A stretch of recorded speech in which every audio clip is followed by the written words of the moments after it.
right, my friends, I've got some really bad news if you're a controller player. Well, at least if you're one that likes to abuse this. But overall, for the state of the game, I think this is really great news. Apex has decided to make a pretty massive change that is going to have long-term implications on this game, especially for the controller input as well. So let's dive in and discuss what's going on. And then also, we've got some really big news regarding the future of Apex as well, with one specific thing that we've always asked for.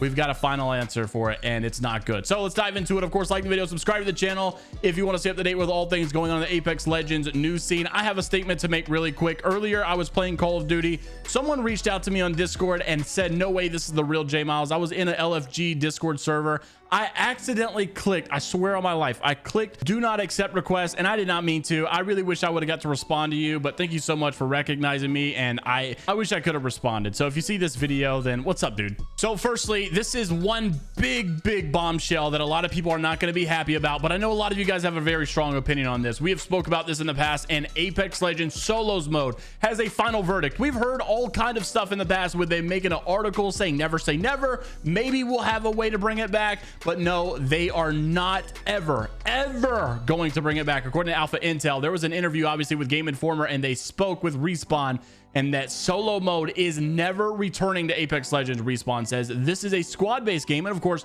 that's the same excuse we had always heard in the past, or I guess reasoning, I wouldn't say excuse, and that's why you do not see solos anymore. We had that experiment a long time ago, and we are not bringing it back. So for a lot of you that were hoping maybe one day you would get that option, it just simply doesn't look like it's going to happen anymore. And for those of you that are looking for more positive news in the game, because hasn't been much lately, well, let's talk about this new change Respawn just put out after many people began to catch on to this with a brand new update. So just last night, people began to post on, like, I think Steam community tabs and maybe even Reddit threads as well about a tap strafe bug. Is anyone else having the issue where an online game's tap strafing on controller won't work? The Steam config works perfectly in the firing range, but as soon as I enter into an online match, I cannot tap strafe. The game still recognizes the button mapping, it just won't directionally jump. What in the world's going on? Alberlelli posted this and said controller tap strafing get patched. Is it finally happening? You look it up on Twitter, everybody's talking about it, and yes, it did come out. It was confirmed. Respawn put out a notice.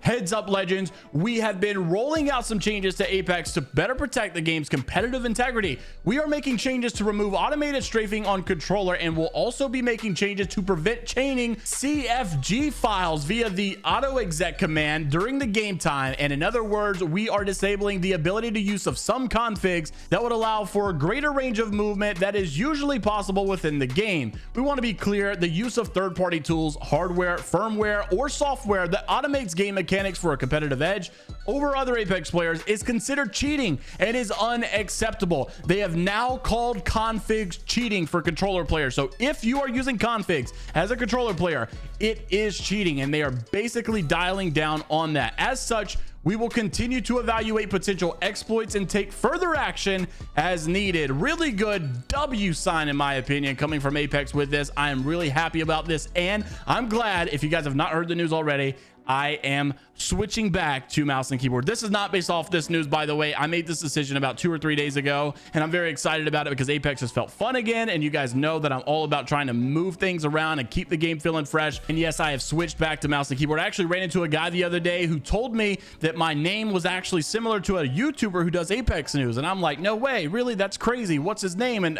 you know, what does he do? And he was like, he's really cool. I used to watch him back in the day, but he switched to controller and I don't watch him anymore. So I was like, bro, I'm going back to mouse and keyboard. I'm over this. True story, by the way. And so now that this news is final, I'm really glad that I did as well. John Larson, the game designer, also retweeted this saying kick rock. So really love this from John, and I love this from Respawn. But if you are a controller player that abuses these, of course, this is horrible news for you, and you're probably not happy at all. Even some people were tweeting out rest in peace that boy Ecstasy. Ecstasy, obviously a really big influencer in the YouTube world, and this guy is known for some crazy movement, but he does use these. So really interesting stuff. The design director for Respawn also said, yes, we are working on this, and so really exciting, and I'm very happy about this. Let me know down in the comments though if you agree with this change, and what are some things that you're going to want to see changed as well in the future. I've heard that Apex controller nerf is still in the works. Let me know down below, and I'll see you guys in the next one. Take care of yourselves with Vibrate, only positivity. Until the next time, later, Gators.